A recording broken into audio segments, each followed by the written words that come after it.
right. Well, good afternoon, everyone. Welcome to HIMSS 2017 in the Philips booth. We are about ready to begin another presentation right here in our Connected Care Forum. We would love to have you join us if you're passing by. I have 2 more spots open here. I know we're going to run out of seating space, so if you'd like to grab a spot right now, we encourage you to do so. We have a great presentation for you right now. One of our senior leaders here from Philips will be interviewing one of our key partners, and they'll be talking to you about some exciting things in the world of wearables and virtual healthcare. So that's what's going to happen now. We've got open space available. So again, I'm going to see if I can fill up these 2 spots here. But if you are passing by, please don't, because this is going to be a great presentation. We're doing something different this year, and we are bringing our top Philips leadership right here to the booth to engage in discussions directly, and so we're excited to continue that trend right now. We also have a schedule of all of the various topics and speakers, which you can get over there on the counter, so please pick one of those up before you go.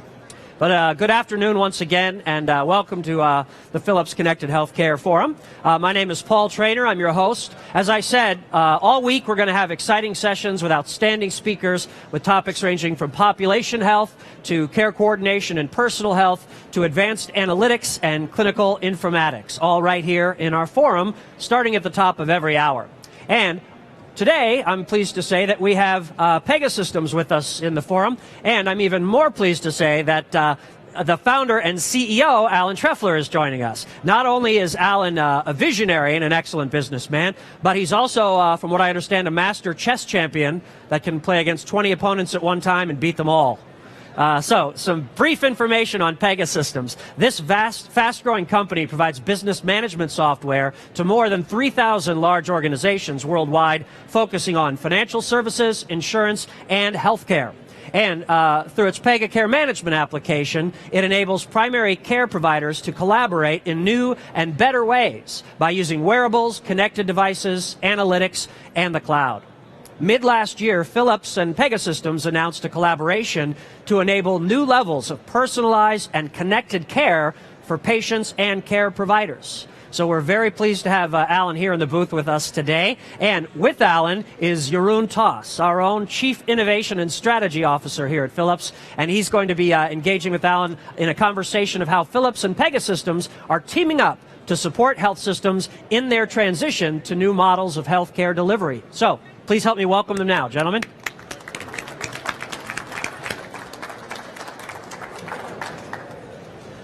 Thank you.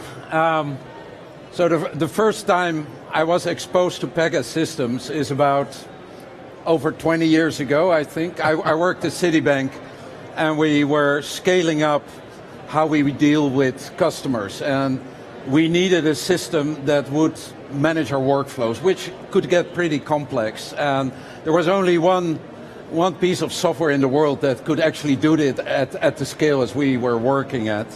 And you know, our roads crossed again. But in many ways, what we've been working on in financial services 20 years ago is kind of coming here in healthcare.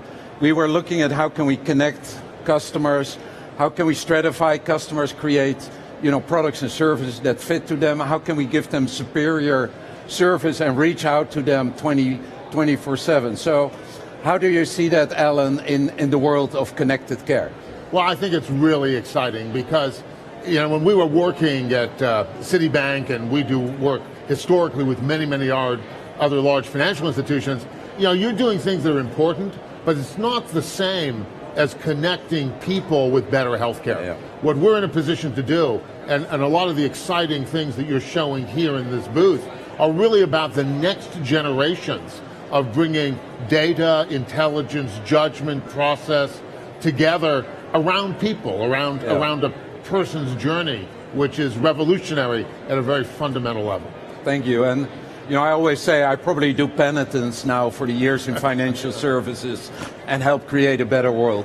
But you're a master chess player, and chess is really about rules, but also around patterns. Yes. Recognizing patterns, and a lot of what AI is about recognizing patterns and having the rules in a system that creates better outcomes. Can you give me a little bit of the parallels of what you learned in chess and how it could apply to what we're doing here in business, and maybe refer to some of the things we showed you that we're doing and the things we're working on together.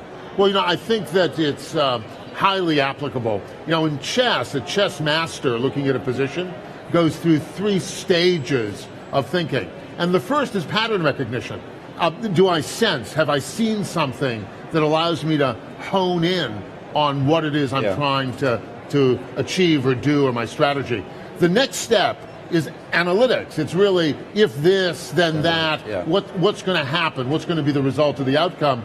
And the third thing you should always do is step way back and say, oh my God, what might I be missing? Yeah. Right, is there something that's really a surprise? That sounds familiar, doesn't it? If I talk to clinicians, this morning we were talking with Augusta Health about some of our systems in the ICU where we monitor patients, and the chief medical officer of Augusta was talking about, okay, I do pattern recognition. I can look at EKGs.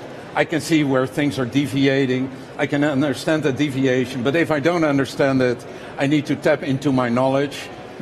And I need to step back and think about it. So it sounds like these strategies are very similar. I think it is. And with what you're showing here, some of the new work around in radiology, being able to bring actually insight and judgment from the machine to that pattern recognition step. So it's both the best thinking of a person and the best thinking of cohorts of historical records. That really brings it up to both a much, much higher level of accuracy and frankly also a higher level of error prevention with that partnership. So if we look at, for instance, we can look at an oncology case, and of course we're using imaging to see how a cancer evolves and metastasizes. But we're now also capable of looking at, the digital pathology, the patterns on the tissue, the cell structure and the biomarkers. We even can take the genomics. So it's becoming very precise.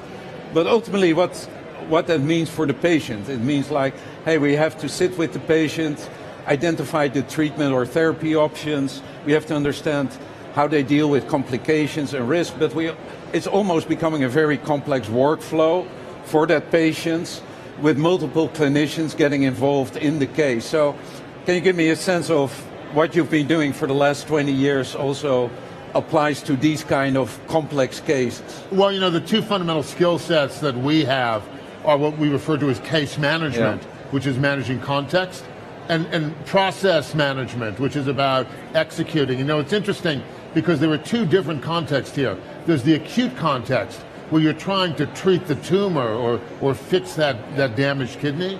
And then there's the long-term patient journey, which is how, particularly in a world where there's so many chronic diseases and so many comorbidities, how do you actually bring together a long-term view of the patient so that, as I know you talk about it, you can really think of that end-to-end customer network, as it were, around healthcare. I want to pick up on that because Atul Gawande wrote a beautiful article in the New York about incremental care, basically saying that most of the care is still organized around acute situations, and we have heroes that, clinical heroes that help people, but there's a lot we can do, little steps at a time. When we look at the patient longitudinally and say, okay, we can help you deal with your chronic disease, we can be in touch with you basically on a daily basis, and we can give you some tools to self-manage, but we can also create the support 24/7 in the network. And this is an area where you and I have discussed not only how can we look at an entire population, stratify that population, for instance, looking at patients that have type 2 diabetes and heart failure and may have some behavioral issues that we can help them with. So how can we use software to manage these cases, if you will, and reach out, intervene at the right time, for instance, when we see deterioration? Well, and that's a great example, because if you have that long-term perspective, not just about a cohort, but how an individual, how Mary or Tom are behaving in their home, if you have them connected to the right devices, some of the work you're doing about being able to predict falls or accidents in the home really represent kind of the next generation of predictive care, not just reactive or responsive care, but being able to use a combination of statistics and individual medicine to be able to make advice and bring support systems to bear is very exciting. So what you're essentially saying, we have to connect all the dots. So we have to be in touch with the patient, maybe stream data of that patient, combine it with the longitudinal view. But also, if there is deterioration, we send somebody to a hospital, we have to become really precise, but we have to connect those dots. So how do you see software helping in creating that longitudinal view, but also identifying these right points of intervention? Well, I think it's a brilliant case of where you need to bring analytics and statistics in with an understanding of what best practices are, and make it so that the software can be responsive, persistent, follow up, handle all those things that today, frankly, the health system does so poorly, letting people fall through the gaps, missing on adherence, all the things that frankly both cause illness and cost enormous amounts of money can be addressed by thinking of a software operating system organized around the patient. Yeah, I think that's interesting because if you look at it, only 50% of the patients adhere to their medication plan. So, they don't take medication on time or not at all, or they take it all at once.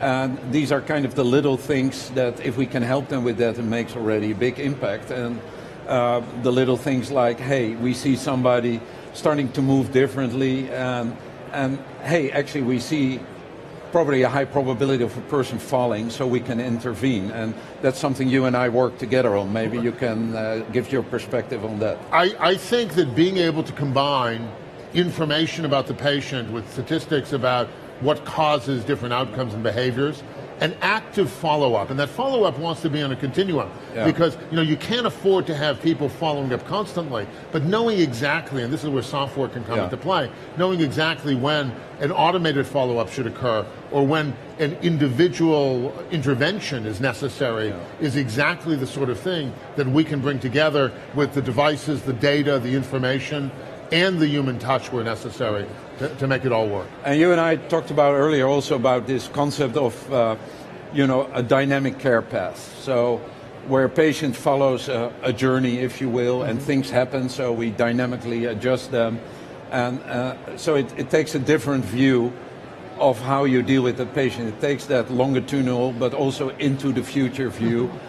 But then things happen, a patient falls, or you see a heart arrhythmia, and then we intervene. So can you elaborate a little bit of that concept of the dynamic care plan and the coordination around that? Sure. Now, care plans need to start with a collection of best practices, but they need to be constantly retuned by what you're actually seeing happen operationally on a minute-to-minute and day-to-day basis. And being able to anticipate and kick off additional workflows to intercede, to prevent that person from falling, or being able to notice that the person is not taking their medications and that perhaps some other symptoms, high blood pressure, other things are starting to creep in. That would allow interventions to occur that ultimately would save both lives and cost, and I think it's the perfect intersection of what we're trying to do together. Yeah, I think, just to explain what we're working on together, we have our Health Suite platform. That's kind of the digital infrastructure that allow us to connect devices, and we're working with Qualcomm to do that, in an open way, not just Philips device, any device that's of medical grade, so that we know securely, we can trust these devices in our ecosystem, and we securely connect them and can take the readings in context. But we also need to link that with, for instance, EMR records and even genomic data or images, and we bring that together. The ability to analyze that, but then link that to what we're doing in population health. So aggregate the data for these patients and stratify those patients, and then create those care plans and get the feedback on those care plans. So, so connect the dots, if you will. And I think connecting the dots is key. And what I love about what Philips has done with the idea of bringing this all into a cloud solution is being able to plug into the terrific Philips devices and open architecture as well, being able to plug into the points of care in the acute settings of the hospital, being able to plug in and be connected and always on in terms of the ongoing physician management. All of those, coupled with adherence and making sure people are taking their medications, really, I think, is, to my mind, the ultimate in that next generation workflow. And frankly, a lot more important than the work we were doing to make sure that money was transferred correctly. This really it's important as well, but not nearly as important. Hey, talking about that, so we're talking about an open ecosystem. And I remember you were talking about, hey, we've always been thinking in creating these point solutions, maybe great solution for radiology, cardiology, or, medication adherence, but we never thought in terms of layers and build specific solution upon these layers. Can you share your perspective on the layered view of IT? Well, I think that, and central to our technology is this patented capability we actually call the layer cake, which is that most thinking doesn't happen in silos. It really wants to happen relative to other thinking. And the idea of being able to have layers that involve bringing the right data in, bringing the right processes together, taking the right steps, and being able to know what wants to be different based on a certain genomic sequence, based on a certain result with a patient, based on the preferences of the individuals, because these are people here we're dealing with who are going to have different levels of adherence or compliance. Being able to bring all of this together in the idea of the always on, always connected cloud is ultimately what this next exciting generation of healthcare is about. So, we have this belief that these are, if we move from acute episodic care to really, end-to-end continuum, it's going to be completely different because people will ultimately be reimbursed on outcomes, and therefore you have to integrate the care path. So that's in our eyes become very important. But it also means that probably there's no vendor that can do it on their own, because nobody completely covers the entire care path. So how do you look upon, dealing with other people in an ecosystem? Well, I think that you've got a set of constituencies, and even today, it's easy for them to look at it just in terms of their acute episode. I mean, the hospital worrying about a readmission in 30 days isn't much of a longitudinal view. The question is, how do you make that a piece, a subcase, as it were, of the much longer end-to-end approach? And ultimately, this needs to bring together patients, and I know you're big on wanting to get the patients involved, which is exactly right. Bring together the insurers, because ultimately they're helping power some of the financing here, and bringing together the providers, all on a common, it's got to be an open infrastructure approach to really making this work. Okay, well, thank you so much for being a partner, and so much for jointly executing on that vision of a connected world. So with this, I would like to open it up for any questions or comments. Alan is here. We can talk about chess as well if you want to. Any questions? Takes brave folks to step up and ask a question in the crowd. Yeah. It's kind of nervous making with the camera here, I think. All right. Well, it sounds like we might have covered it for now anyway. I'm sure we could stick around for a few minutes if you have questions offline. Maybe we can get that. One-on-one off the back. Absolutely, that'd be great. And we'd like to also just finish things up here. First of all, let's have a round of applause for Alan, and thank you very much, Jeroen. We appreciate you guys being here. And I'd like to just wrap things up by showing a brief little presentation for you. It's less than 2 minutes long, and we're just going to show you this video, which is illustrating how Pega is offering, or is supporting Philips, rather, with our efforts to improve healthcare. What is empowerment? Technology has always been a constant force for empowering people. It has made our lives better, inspired us to innovate. Medicines have cured diseases, and doctors are now able to see things once never imaginable. And yet, healthcare is still as complex and fragmented as ever. That's why together, Philips and Pega are leading a revolution to simplify and connect the healthcare industry. What if patients could be monitored in the comfort of their own homes, meaning less time recovering in a hospital? What if their care team had a complete view of vital information, so their care plan could be updated immediately, adding specialists when needed? What if payers were able to reduce costs, all while helping patients get healthy faster? Through its network of medical-grade connected health devices, products that people are using every day in their own homes, and the HealthSuite Cloud platform, Philips is providing patients with the tools to self-manage their health giving them peace of mind and providing important data to caregivers to improve health outcomes. And Pega helps patients, their families, and their care managers by driving tailored care plans, providing upfront visibility into costs, and automating the complexities of health coverage so patients focus on what's important, getting better. A care manager will be alerted at the very moment a patient's vital signs are abnormal, helping to determine if this is common or a more serious matter requiring immediate attention. On the flip side, they can also see when things are going well and reach out to congratulate a patient. Philips and Pega together means always knowing where you are in your health journey. For the first time, making you a part of your care team, putting you and those who care about you in the driver's seat of your health. Now that's empowering.